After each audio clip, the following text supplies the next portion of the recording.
Hello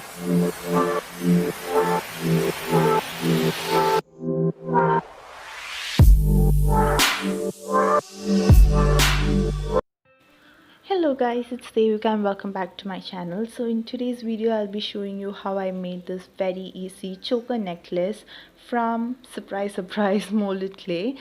So before we start working, we have to cover our workstation because it will get very messy. So for the first step, I'm going to mix in the resin and the hardener together. I'm using one complete packet because it does take a lot to make 12 pendants, and I'm also applying some powder to my hands so that it will be a less messy process. And I'm going to mix them both together. Once we mix both these products together, we have about 1.5 hours until they completely harden.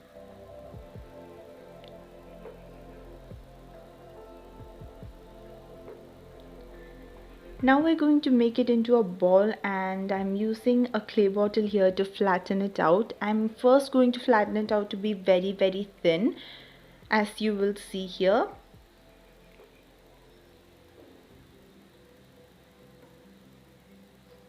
And then I'm actually going to fold it into half so that the thickness will come around like half a centimeter, because we need a little bit of thickness so that we can put holes through the actual pendant. You'll see it through the next rest of the video.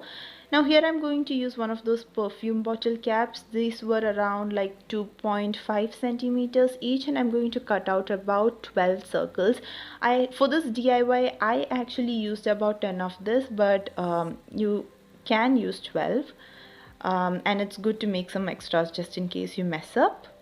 And using the rest of the clay, I'm going to roll it out into like this really thin roll, and I'm going to just mark some even pieces, and I'm going to make them into little balls for the bottom part of the pendant.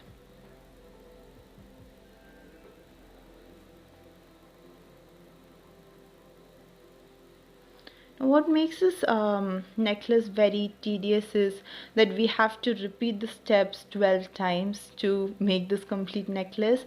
Other than that, it is actually quite easy to make.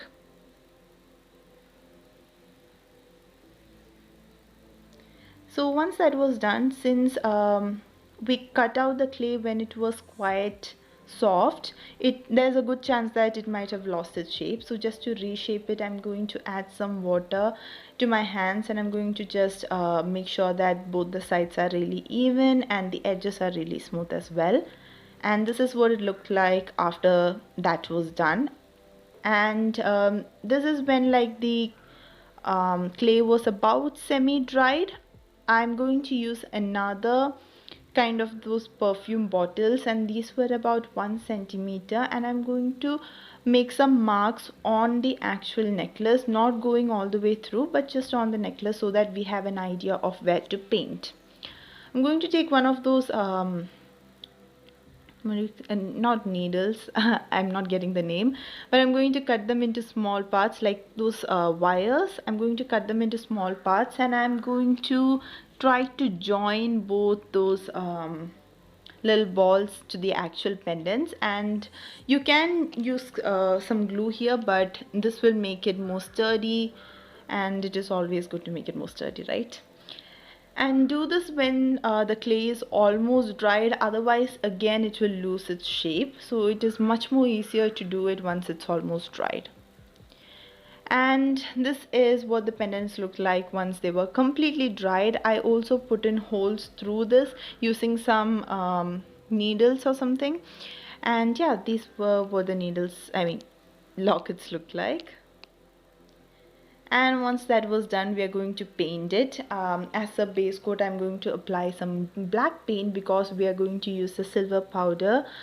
So I'm just going to paint the black only on the edges, like where we put in that second circle. I'm just going to avoid that part, the center part basically.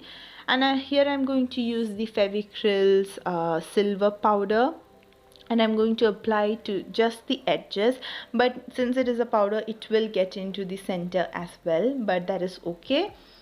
I'm just going to completely coat this, and one thing I'll say is you can paint the back of the pendants as well. Right now I painted that at last and then I had to apply the silver again, but it is much more easier if you do that right now.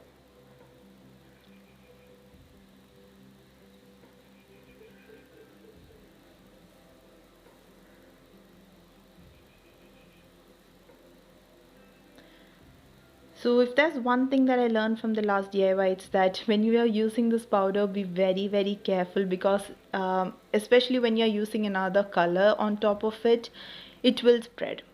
So wash your hands right after using this because it will spread. Now I'm going to use the Fevikryl's blue color.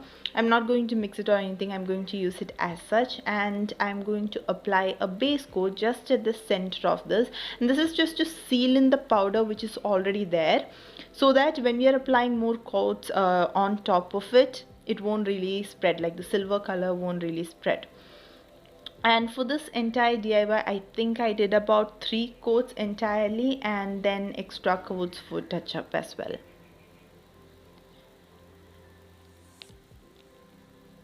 And once the first coat was done, this is what it looked like. You can actually stop it right here, it looked very, very pretty as such, but I really wanted an opaque blue color. And also I had these Jimki bases. If you haven't seen how I made these bases, you can check out my last video, and I'll leave that in the description down below. And now I'm doing my second coat here, and keep in mind never to touch the center part when you're holding the sides, because that silver color will spread, and I get very paranoid because of that. This is actually a mixture of a little bit of Fevicol and water, and I'm actually going to dip in the pendants. Now you can use a brush here, but when you are using a brush, it will again spread the silver powder all around. It's a very, very messy thing, so it's better just to dip it in and keep it aside. With this process, it will take a little bit more longer to dry. I think I left this overnight to dry, and once that was completely dried and then I applied like another coat of blue paint, this is what it looked like. Now to add in some extra shine to it, this is not exactly a super glue, it's called flex something. I'll leave it in the description box again, and it adds a really nice shine to it, which I'm really a big fan of. So I'm going to apply a coat of that as well. And also once we painted it blue, right, a little bit of the blue kind of spread to the edges, so I mixed in a little bit of Fevicol with some silver powder and I applied just on the edges. So that is all for the necklace. Then yeah, I just made it into a necklace. Literally, I just attached it to some thread, and that is what the product looked like. So if you like this video, make sure to give this video a thumbs up and subscribe to my channel, and I'll see you guys in my next video. Bye bye.